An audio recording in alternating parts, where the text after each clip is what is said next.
At the end of last season, I went over the squad and the players I had and the players I was going to keep.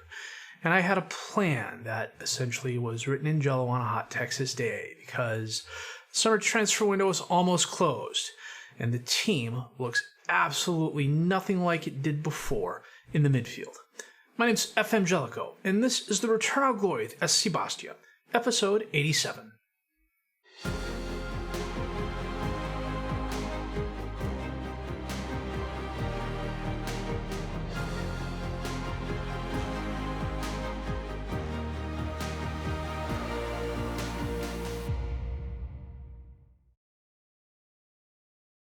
Now, before we get to the summer massacre that was my transfers, I wanted to start here. This is the club details.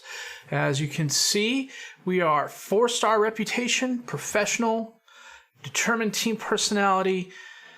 Our finances are rich. Our owner loves the club.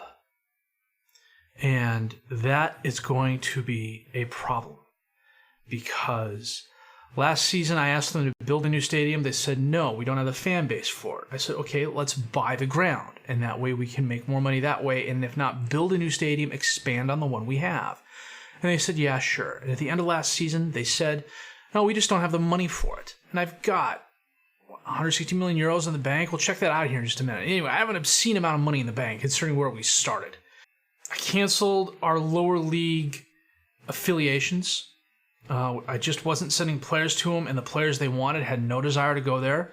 I kept Bouvet Ois there in the National. I went back to them and said, we need another affiliate, and they said, no. And I said, we really understand it. You got to understand, and I literally went through the whole thing. The only thing I didn't threaten to do was resign. And that was literally an option. But at that point, part of me said, if I threaten to resign, they may actually accept it. So the club is kind of at a standstill in terms of growth. And I don't think that's going to change until we get a new owner. And I don't think we're going to get a new owner until this one gets tired of the club.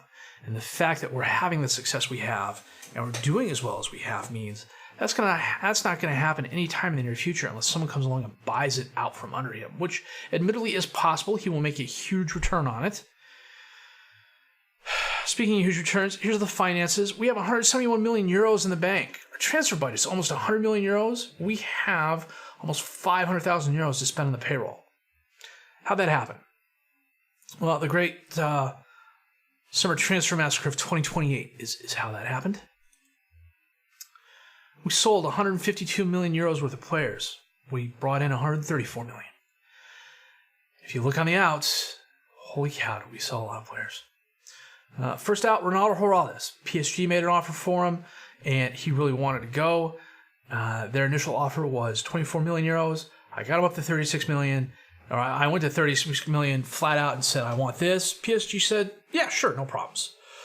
Claudio was a midfielder who just got lost in the shuffle, never really developed. He went to Portimonense on a free. Armand, I arranged a transfer for him. After the January transfer last year, he went to Hanover. The 3.5 million euros is based on appearances. Regis Valet went on loan to Dijon. I looked at what I had and who I brought in, and I realized he needs first-team playing time. He was going to get it.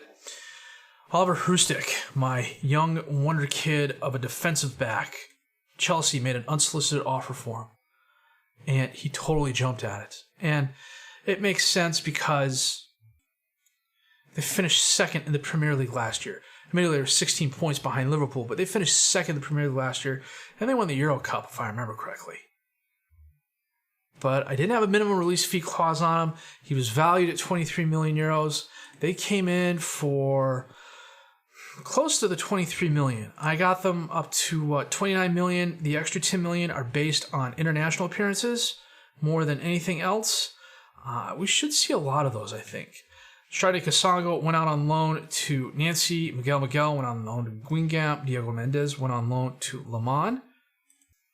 He is my young defensive right back. He's got potential, maybe not full-time starter potential, but he can be a quality backup.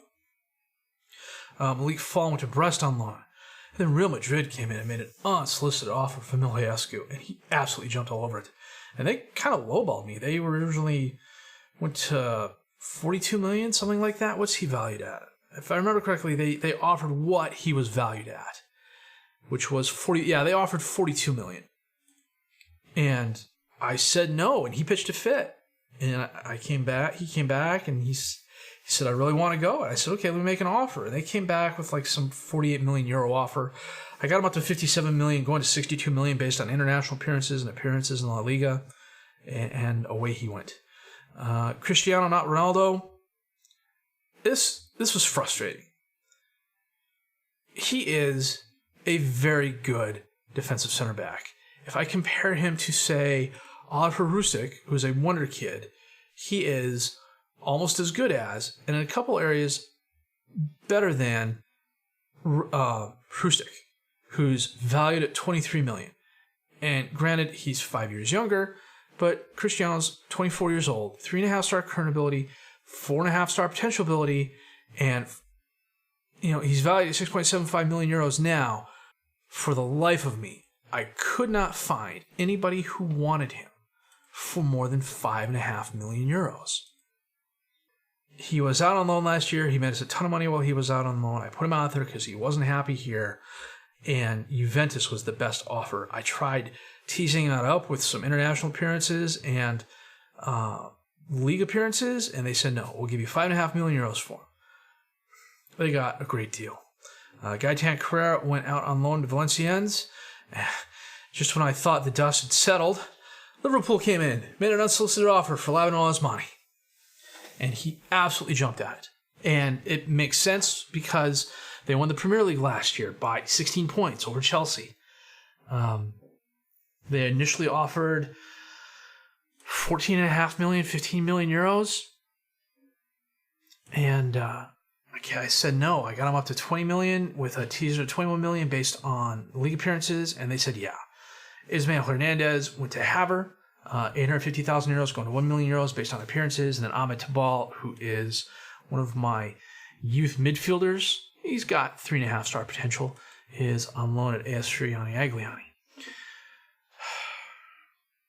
Until I lost all these midfielders within the space of literally 6 days. Well, I take that back, because Ronaldo went out on he went out in the domestic transfer window. I thought if I'd lost 2, I'd still have 1. Instead, I lost all 3 of them. So I was kind of scrambling to find replacements. And I did, but they're not exactly one-for-one replacements. So I'm going to show you that here now. First in, though, Stefano Stridi from Juventus. 24 years old, 2.5-star current ability, 3.5-star potential ability, defensive left back. I needed a backup for Sessegnon, and he was the best out there for the money, free. Is here on a backup contract, knows he's here on a backup contract. That's one of the things I promised him in order to get him in here. He will get appearances off the bench. He will get starts in cup games. He's very solid across the board. If Sessegnon goes out injured, I would have no problem starting him for an extended time. And that's not something I say about a lot of my backup players. Then Nuno Teixeira. With Cristiano leaving, I needed a backup at the defensive center back position. What I like about Nuno is that he can also play defensive left back and defensive midfielder. 2.5-star current ability, 2.5-star potential ability, solid physicals, solid mentals. The technicals are a little lacking, but I'm okay with that. He stays back at all times. He doesn't dive into tackles. For the right money, free, he's a great pickup. Mario Tomasi was the first player that I paid money for. And this goes back to the conversation I was having at the end of last season to find somebody to swap out with Fernandez in case Fernandez didn't get moved. And Tomasi was the best available player out there. 4.5-star current ability, 4.5-star potential ability. He's an attacking midfielder, but I'm playing him as an advanced playmaker. He's essentially taking over the Miliescu role. And if I highlight that, it's something he can do really well. He's got the physicals for it, he's got the mentals for it, and his marking and tackling are not half bad, all things considered. His first touch is great, he's a great free kick taker, nice long shots. The advanced midfielder was almost custom made for him. I mean, he's an advanced midfielder in the center. He's a very good attacking midfielder, very good advanced playmaker. As a midfielder, he should adapt to that role, no problem. If I have one issue with him, it's the fact that he likes to try long-range free kicks. So anytime he's even near, he's taking a shot. But anyhow, he comes in for 11.5 million euros. He's already valued at 39 million euros. He's our captain because Geraldo's left. And he's done a job for us, as you can see down below. In 3 appearances, he had 4 goals, 4 assists, 2 players in the match. He's on an 8.83. He's probably the best 11.5 million euros I've spent this episode. Paco Morales comes to us from Valencia. He is a jack of all trades, master of none on the defensive backline. He's on loan, 3-star current ability, 5-star potential ability, 21 years old. I needed someone I could stick on the bench that could play almost anywhere on the defensive back line, and he fits the bill.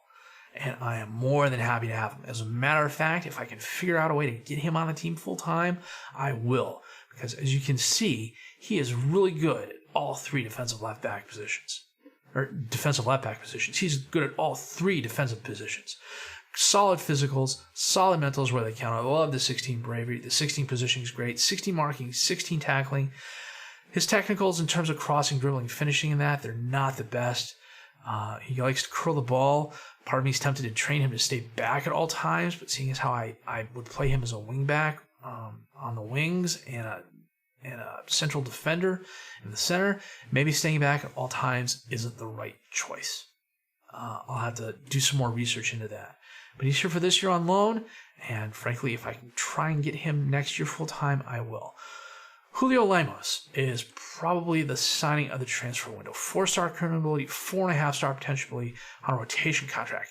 Comes to us on a free, and he's already valued at 75 million euros. He was at Real Madrid last year, and they let him go. He got 20 starts, and that's after he came to Real Madrid from Racing Club in Argentina for 7 million euros. Madrid just loaned him out. They couldn't find a spot for him, which speaks to how strong their squad is when a guy like Julio Lemos, who's 4-star current ability, can't get on there. Now, he's a natural attacking midfielder. I have him being trained as a box-to-box midfielder on the center. He's essentially the new Geraldo. He and Tomasi are teaming up really well. In 2 appearances, he has 2 assists. It's a role he's getting used to, and there will be some growing pains there. His physicals, they aren't bad. Ignore the down arrows. It's just FM being FM. The mentals, they're very nice across the board. I love his off the ball. I love his work rate. His decision making is great as well. His concentration could use a little work, and so can his positioning. They're not horrible, though. The dribbling's nice. The first touch is great. The long shots are nice. The passing's excellent, as is the technique. The tackling is good. The marking could use a little improvement, and that's one of the things I'm working on. The fact that he came in on a free and he's valued at 75 million euros, I may not be able to keep him past this year, but Lord knows I'm going to make a ton of money if I sell him. Juan Diego Bueno Prieto comes to us from the Real Madrid B team for 3.8 million euros. 23 years old, 3-star current ability, 3.5-star potential ability, depth at defensive center back. I needed some help there. Good physicals, okay mentals. The technicals, they're a little lacking in a couple areas for the position, but he's not a full-time starter. At least I don't want him to be a full-time starter. I got a couple youngsters I want to bring on, but with Cristiano leaving and Hrustic leaving, I needed some solid help there, and that's what he provides. Hervé Pallier is a youth player, I believe. Yep, 1.5-star current ability, 2.5-star potential ability, defensive midfielder. I needed help on the reserve squad, and I brought him in on a trial, liked what I saw, and got him in, and signed him on a free. And last but not least, I was really overly concerned with my midfield. I've got quality players there. Tomasi does play striker from time to time, depending on the formation. He's decent there. But I was looking around with the transfer window coming to a close. Ryan Gravenberch, 3-star current ability, 5-star potential ability, maybe 3.5-star potential ability. Advanced playmaker. He's part of the rotation. He's solid. I think I got my money's worth. Solid physicals, solid mentals, solid technicals where they count. The marking and tackling are a disappointment. I will be completely honest there. And I don't know that they're going to get any better because he's 26 years old. But more often than not, he will, and he hasn't played a game yet. I just recently signed him. He will come on as the advanced playmaker. He, Tomasi, and Lemos will be switching out, unless I'm playing all three of them at the same time, which is a possibility in a couple cases. So, but 6'2", tries killer balls often. I'm going to see if I can't train him out of that. Just a tall presence in the midfield, which is what I think we needed. And that's it for the transfer window. It was a buyer's market. And unfortunately, I wasn't selling really until I actually was selling. It was, I figured I would lose one of them, and I thought if I was going to lose one of them, it was going to be Mihailescu, because of the three, he's the best.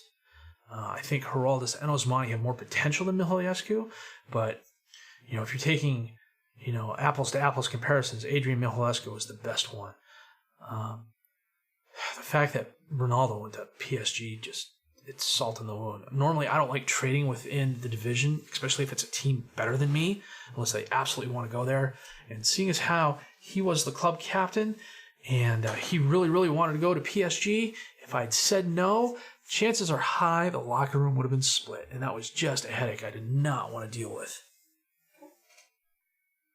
Preseason was interesting. I decided to do a tour of Scandinavia, and I had Midtjylland and Brøndby agree, and then in the middle, Copenhagen had agreed to a game around the 6th, I want to say.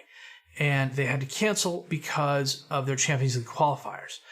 But because I was on tour, the date once Copenhagen canceled was essentially blacked out. The week was blacked out. I couldn't schedule another team. So we lost some ground there. The crowds weren't the highest. The games weren't exactly the best. But it was some good tune-up matches. The only disappointment was the Napoli game. They beat us 2-0. And I actually had my best starting 11 out there for most of the game. I was so intent on trying to win that it took me until about 73 minutes in to realize I still had my starting 11 on. Guangzhou was actually a really good game for us. Even though the stadium wasn't full, we made a lot of money off of it. I went after Guangzhou because of Zhang Cheng. The season got underway, and we got off to a flying start. We blanked Montpellier 4-0.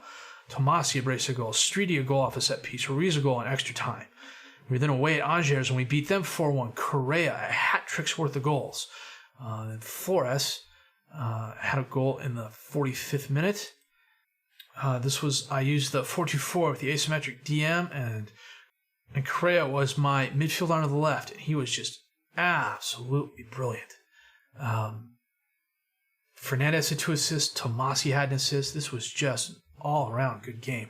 Mounier got a cheap goal in the 89th minute, and I think FML felt bad about it because it gave us an extra time goal in the 93rd minute, so I'm not really complaining about that. We were then away at Rennes, and this was an interesting game, if only because of the score, 6-2. Tomasi, player of the match, 2 assists, 2 goals. I gave Malongu the start because I played the 4-1-3-2. I broke this formation out because I wanted to get my 3 new midfielders into the game. Jose Ramon Martinez played defensive midfielder. Mercurio started on the left side. He was out on loan last year to get first team playing time. I brought him back in here to be part of the rotation. Now he's a full-time starter more often than not. Well, he's part of the rotation. He'll get starts, but he's going to come off the bench more often than not. Tomasi was in the center, and then Lemos was on the right, and they did a really good job, as you can see. And Rennes is not a bad squad. They just had an off game this time, and we just absolutely thumped them. The only person on our team who really had a poor game was Flores. He had a 6-3 because, frankly, he had a couple boneheaded mistakes on the defense. Fernandez went off in the 61st minute, and Correa came on, had a goal. Malongu, 2 goals in a spot start. One of the things I'm really trying to do this season is get a rotation going with players in that. Now, Malongu's not going to get a start every other game or even every other game, but he'll be on the bench more often than not. I think, it's going to be Fernandez, Malongu, and Pichon are going to be the top 2 when I play 2-striker formation. I'm hoping to go back to the 4-2-4 more often than not, just simply because it gets the wingers I have on. But if this formation keeps working, maybe in the summer transfer window, we move some of our wingers on and bring in more depth at striker and midfield. We'll have to see. So the reason I stopped here today is because we got our Champions League draw coming up. And then I thought we'd do one game at Rennes. As you can see, we're currently tied for first place. I do not expect that to last. Rennes is not the toughest squad. They're currently in 15th place, but it's early enough. Anything can happen. So we are going to do the Champions League draw, and then we'll be back for the game with Rennes. Actually, I got that keyed up right now, so let's do that right now. What the heck is going on there?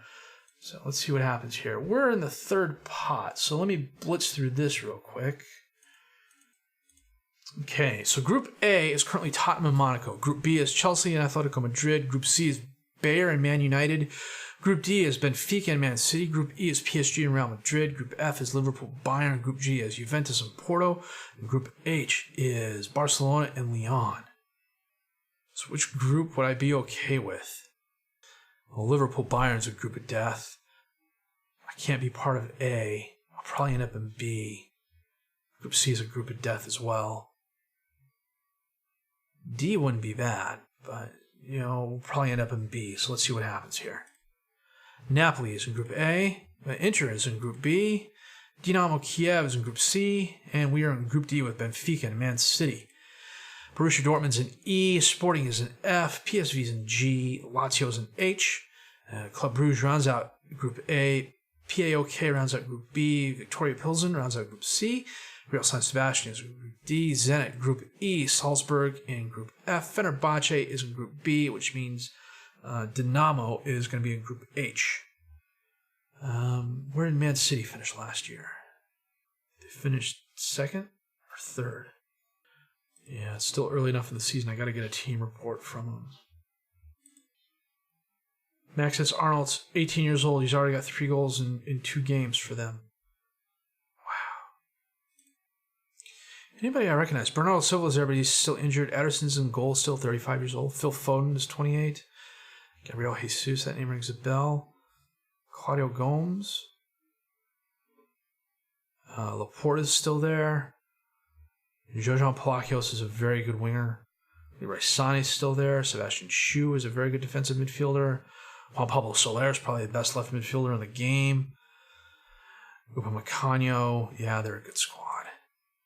And then, who else do we have? Benfica. Alex Iwobi is a name I recognize, but that's just because I recognize the name. And Juan Paulo Kate rings a bell, but he probably shouldn't, because he's on regen. And then Real San Sebastian, who finished 4th. Anybody I recognize on this squad?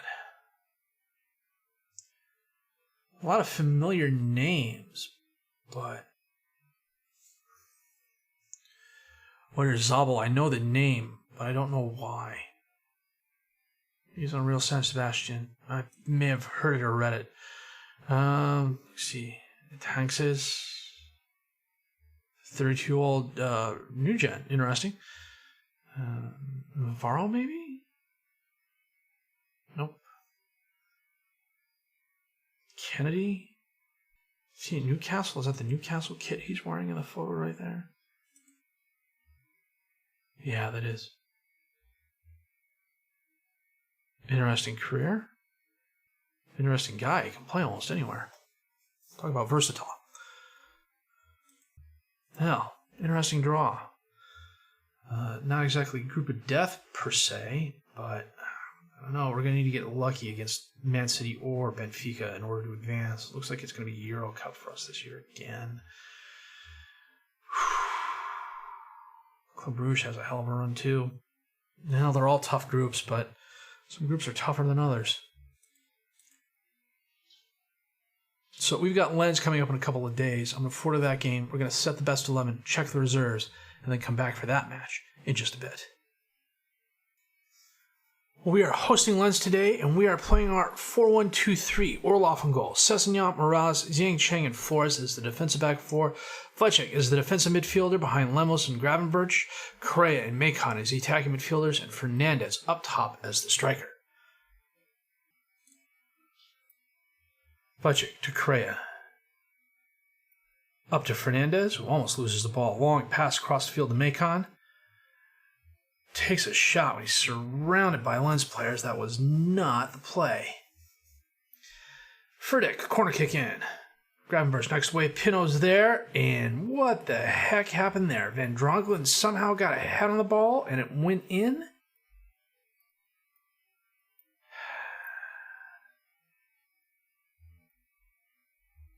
Pino headed it. Van Drongelen headed it right in front of Orloff. Okay. Lemos from just outside the box curls it above the crossbar. Well, not just outside the box. Good 28 yards away. Lemos again. Werner with the block. Fernandez. What the heck happened there? Coming up on half. We've not exactly dominated Lens, but Morales on the throw on. Fernandez back to Morales. To Macon, taps to Fernandez, crosses in. Correa is there, but it's knocked away. Lemos runs it down. Out to Sessegnon. Crosses it in. Macon, right at Werner. Very nice stop by the keeper. Is that Axel Werner? Timo Werner? Launches it forward. Gravenberch ends up with it off the Flores header. Gravenberch sends it back up to Flores. Drives forward, crosses it in. Correa off the post. So knocks it away to Dogan. We've had our chances. 11 shots, 4 on target. The half is going to end with Lens, with a 1-0 lead. Long pass in. It goes right to Macon, though. Centers to Lemos. Back to Gravenberch. Long across the field to Sessegnon, who's going to cross it in. Fernandez is there. Off of Werner and in for the score. Well done. Nice long pass across the field by Gravenberch.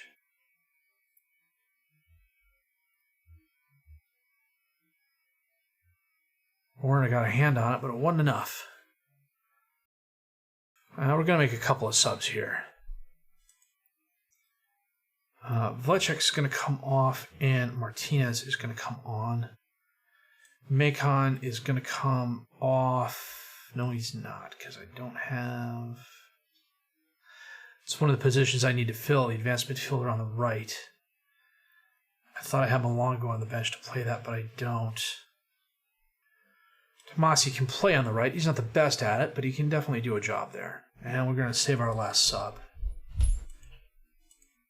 I was going to move Gravenberch up and play Tomasi there, but or move Gravenberch there, but Tomasi's better. Sessegnon to Martinez. Gravenberch, back to Sessegnon, to Morales, to Cheng, to Tomasi. Drives in, centers it, Gravenberch, takes the shot, and he buries it past Werner. Well done, Ryan. That was well executed.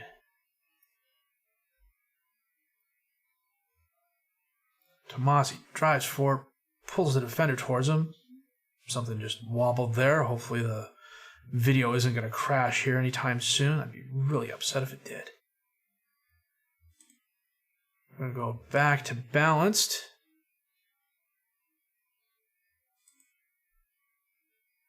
Give the boys a little praise. See what happens. And they're fired up. Well, fired up and overwhelmed. That's interesting. Okay, Lemos just picked up a yellow card, and he's below 70%. I've got Mercurio on the bench. Take over for him there. Orloff to Morales. Up to Sessegnon, and that is the game. Was the sub not made? Yeah, it was. Okay, Gravenberch, player of the match. Well-deserved. 25 shots, 14 on target for us. 2-2 for Lens. But one of those was the Van Drongelen goal in the 8th minute, which for a while looked like it was going to be a winner, until Fernandez scored and then Gravenberch scored. That is Axel Werner. 32 years old. He's been at Lens almost this whole time. Why do I keep forgetting that name?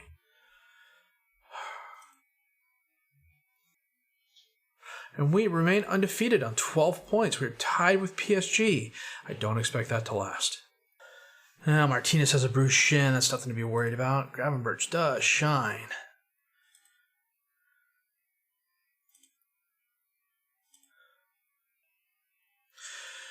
You know what we're going to do? We are going to skip the first San Sebastian game. We're going to come back for PSG and Man City.